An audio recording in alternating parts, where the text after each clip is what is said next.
story and we told it right, the world heard it and it had an impact. So the right kind of diplomacy, aggressive diplomacy, coupled with the right kind of marketing campaign, with the right kind of information to counter misinformation and disinformation.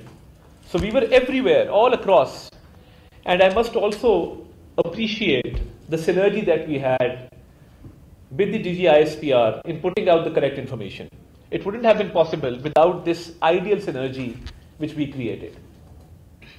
So on the narrative front, we were winning, alhamdulillah. On the diplomatic front, we were winning. And when it actually came down to the brass tacks, by the Almighty's blessings, we had already shot down 7 planes. And when we were confronted with brute force, we gave them a bloody nose. And that response, a befitting response, actually proved our military might.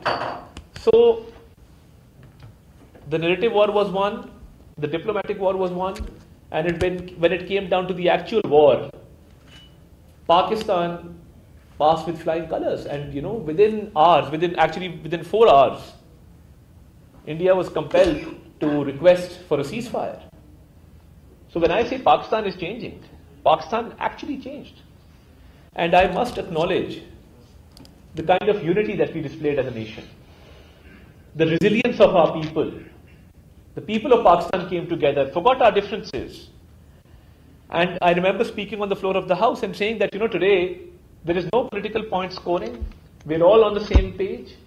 And we will fight the enemy together as a unified force. And that's exactly, alhamdulillah, what we did. And I used to say that, we grew up with a certain sense of patriotism. We had heard from our elders how Pakistan was made, and we used to celebrate 14th August by putting up small flags and lighting up candles. But regarding the Gen Z, the jury was still out. And when I say Pakistan has changed, when it came down to the meme war, and the enemy was stunned that our youngsters on social media had actually come up with memes in a very serious situation. And the enemy was wondering what is going on. War is a very serious matter, and they were making memes and they were ridiculing the enemy in their own particular way. So even our Gen Z, our younger generation, they played a role with regard to social media. And they took it upon themselves to fight for Pakistan on that platform, on that battlefield. Because I often say that, the digital world is divided into 2 kinds of people. You have digital natives and digital immigrants. And sometimes the immigrants, they take time to comprehend the ground realities of digital media. But people who are born into the digital age, and they are digital natives, they understand that world much better than most of us do. So I think the digital natives had their own war strategy and had their own way of winning that war. So I think it was total synergy, total cohesion that really helped us. And even now, if you see the way forward, Pakistan has become extremely relevant. When it comes to the situation in Gaza, when it comes to the ceasefire, we are included in the list of Arab Islamic countries who brokered that peace and were part of the negotiations which led to an eventual ceasefire. And I think that's a big win for Pakistan, where the countries of the world have taken us extremely seriously and believe that the things that we have to say, the advice that we have to give is extremely relevant and very, very important. And you've seen that we have had a lot of visits this year. And people often talk about foreign visits and the dignitaries coming to Pakistan. I think the diplomatic engagement in the past 1.5 years has been at its peak. We hosted the SCO summit, Heads of Government Summit, after 14 years. We had 12 prime ministers coming to Pakistan, coming to Islamabad, and talking about strategic ties, talking about regional cooperation, talking about counter-terrorism, talking about regional connectivity. So we had all these things going on in succession. And even now, the way the world has engaged Pakistan, we're going to host the SCO Heads of State Summit in 2027, which is going to be a big event, inshallah. And excuse me. And with regard to improvement of ties with other partners in the region, we saw the Strategic Mutual Defense Agreement taking place with Saudi Arabia, which was, I think, one of the best things to happen to Pakistan in recent history. And the people have taken great pride in that agreement, where the common man has actually gotten involved. And we were in Riyadh, and we saw the Pakistani flag flying high for almost 25 kilometers constantly. There were Pakistani flags all around, and people of Saudi Arabia celebrated this union with the people of Pakistan. And then in the last visit, the launching of the Economic Cooperation Framework, I think that launch with regard to revival of Pakistan's economy has really cemented our ties with Saudi Arabia. And when it comes to the economic turnaround, I think that is something phenomenal, because our ratings have improved, our macroeconomic indicators have improved, there is stability which the world has acknowledged. The financial institutions the world over are praising Pakistan's performance in terms of the economic turnaround. So, right from default to development. And as I said before, from isolation to relevance. So these two slogans really mean a lot when it comes to the government's performance. That we've taken, alhamdulillah, the economy from default towards development, and we've taken our foreign relations from isolation to relevance. And that is how I will define this journey. And I think the future is very bright.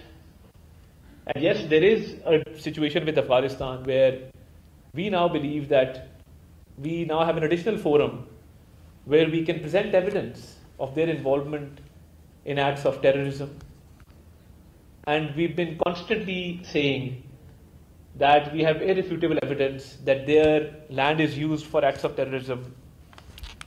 And whenever an incident takes place, and when you backtrack and go into the investigations, you will find somewhere or the other an Afghan citizen involved somewhere. So this is something which we are dealing with, and we've given a very loud and clear message in that regard. So I think Pakistan's situation right now, in terms of its economy, foreign direct investment, strategic ties, increasing trade and commerce in the region, outside the region, it's been very optimistic, and we've had great results so far.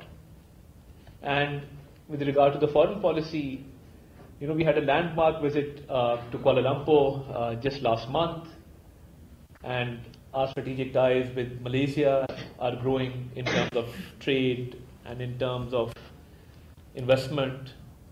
So I think overall, in these changing circumstances, Pakistan has played its cards right. And as you saw right after the attack on Doha, the Pakistani delegation was one of the first delegations to reach Doha and express our solidarity with the Qatari leadership. So I think Pakistan has not only played its cards right, but Pakistan has formulated a policy where we've had a lot of successes diplomatically. And this could not have been possible without the civil and military leadership being on the same page, and without that cohesion and that ideal working relationship that exists between Prime Minister Shehbaz Sharif and Field Marshal Saeed Asim Munir. So I think it's also a result, a fruit of that cohesion and synergy that exists between institutions. And it's the stability at home which has enabled us to advocate our case very effectively abroad. And we see that a lot of other countries are desirous of improving their relations with Pakistan.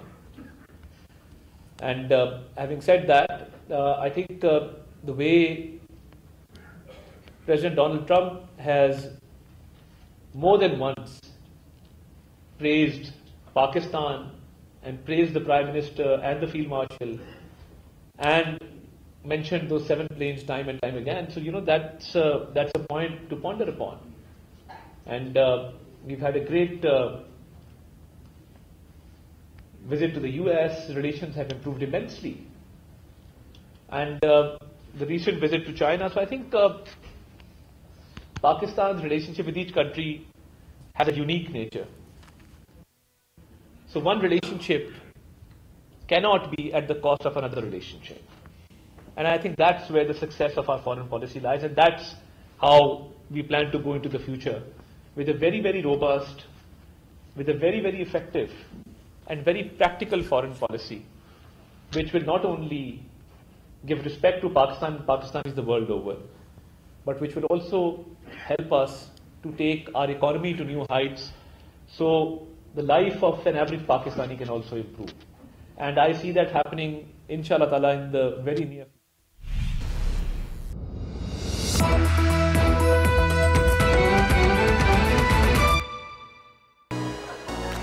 खट्टा जायका और सीने में जलन, ये acidity और बदहजमी की अलामत हैं, तो ले आए गैविस्कॉन।